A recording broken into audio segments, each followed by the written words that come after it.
ಎಷ್ಟೇ ಎದುರುಗಡೆ ಎಷ್ಟೇ ಜಗಳ ಆಡಿದ್ರು ಕೂಡ ಒಂದಿನ ಅವ್ರ ಹಿಂದೆ ನೀವು ಏನೂ ಮಾತಾಡ್ಲಿಲ್ಲ. ಈಗ ಏನಾದ್ರು ಒಬ್ರ ಮೇಲೆ ಸಿಟ್ಟು ಬಂದಾಗ ಹಿಂದೆ ಹೋಗ್ಬೇಕು ಅಂತದ್ದು ಯಾವತ್ತೂ ಮಾಡ್ಲಿಲ್ಲ.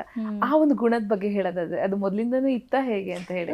ನನ್ಗೆ ಇವಾಗ ವಾಟ್ ಎವರ್ ಇಟ್ ಇಸ್, ನಾನು ಹೊರಗಡೆನೂ ಏನಾದ್ರು ಇದ್ರೆ ಡೈರೆಕ್ಟ್ ಆಗಿ ಹೇಳ್ತೀನಿ, ಪಾಸಿಟಿವ್ ಆರ್ ನೆಗೆಟಿವ್. ನನ್ಗೆ ಅಂದ್ರೆ ನಾನು ಹೆಂಗೆ ಅಂದ್ರೆ ಒಂದು ಪರ್ಸನ್ ಮೇಲೆ ನನ್ಗೆ ನಿನ್ ಬಗ್ಗೆ ಈ ಒಪಿನಿಯನ್ ಇದೆ ಅನ್ನೋ ಕ್ಲಾರಿಟಿ ಕೊಟ್ಬಿಡ್ಬೇಕು. ಈಗ ನೆಗೆಟಿವ್ ಇದ್ರೂ ನೋಡು ನನ್ನ ಮನ್ಸಲ್ಲಿ ಹಿಂಗೆ ಇರೋದು ನಿನ್ ಬಗ್ಗೆ ಅನ್ನೋದೇ ನಾನು ಇರೋದು. ಸೊ ಅಲ್ಲೂ ಹಂಗೆ ಇದ್ದೆ ಅಷ್ಟೇ. ಓಕೆ, ರಘು ಸರ್ ಬಗ್ಗೆ ಹೇಳೋದಾದ್ರೆ.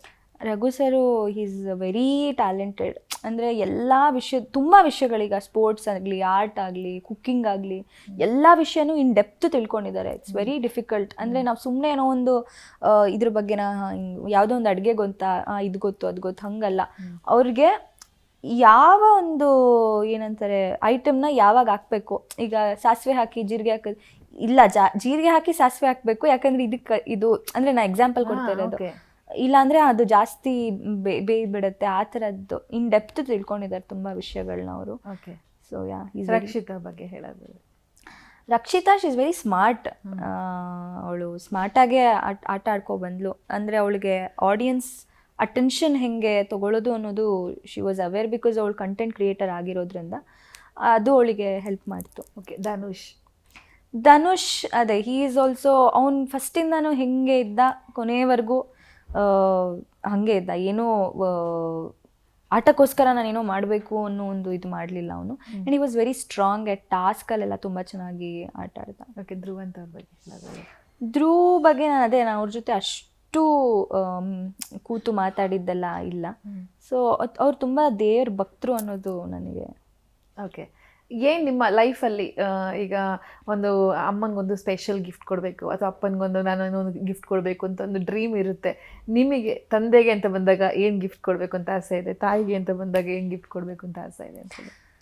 ಆ ಥರ ಏನೋ ಅಂದರೆ ನಾನು ಸ್ವಲ್ಪ ಫ್ಯಾಮಿಲಿ ವಿಷಯದಲ್ಲಿ ಫ್ಯಾಮಿಲಿಯವ್ರ ಹತ್ರ ಆ ಪ್ರೀತಿ ಎಕ್ಸ್ಪ್ರೆಸ್ ಮಾಡೋದು ಅದೆಲ್ಲ ಸ್ವಲ್ಪ ಕಮ್ಮಿ. ಬಟ್ ಪ್ರೀತಿ ಇರುತ್ತೆ, ಏನೋ ಗಿಫ್ಟ್ ಕೊಟ್ಟು.